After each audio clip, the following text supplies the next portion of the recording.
Hello, my name is Sienna Slattery. I worked on a database website for my database systems class along with 8 other people in the class, and I'm going to be demonstrating our application today. So our application is designed to allow food distributors to communicate better with food pantries, and also to allow community members to come and access a database of just different food banks that they may want to go to or get in contact with. So this is our homepage. This is just some sample data. Right up here is the name, God's Bank, gives you the location, phone number, and then availability. If you click down here on navigation, it will take you to Google Maps, so you know where it's at. And then you can also go to the login site. If you don't have an account, you can click create account. It'll let you create account. If you're a food distributor, you can click on food distributor. Also, you can log in. So I'm going to be demonstrating from the pantry side. So I will log in as a pantry. Here are my sample usernames and passwords. And then it takes you to the distributor page, which gives you a list of different distributors. Right here, we have Walmart, street, phone number, availability. Again, you can go to the navigate.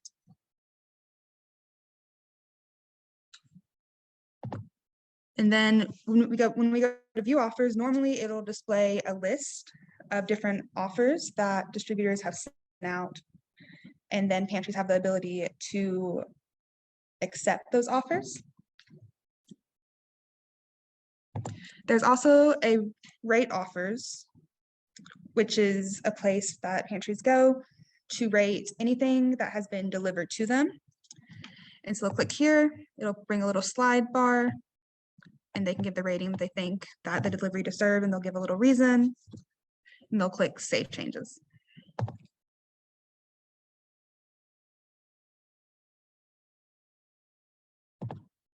And then if you click Log Out, it'll just take you back to the home.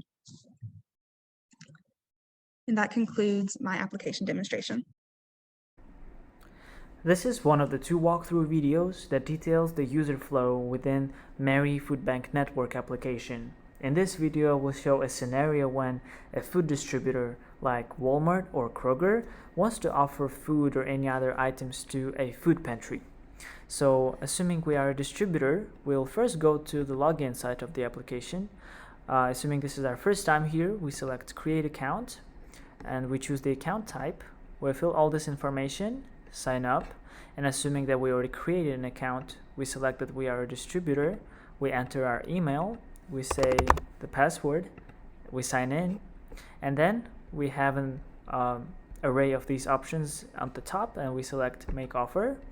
Then we are offered to select from either delivering the items to the pantry or requesting the item pickup. Let's say we choose to deliver these items to the pantry. If we select this option, we are asked what exact pantry we would like to donate to. We have a drop-down list. We also asked what is the expiration date of our offer. We are asked what are some possible times that we plan to make the delivery. And then we can also select which food and or items the distributor is donating. Then they can click Submit. This is how a distributor can make an offer to a food pantry.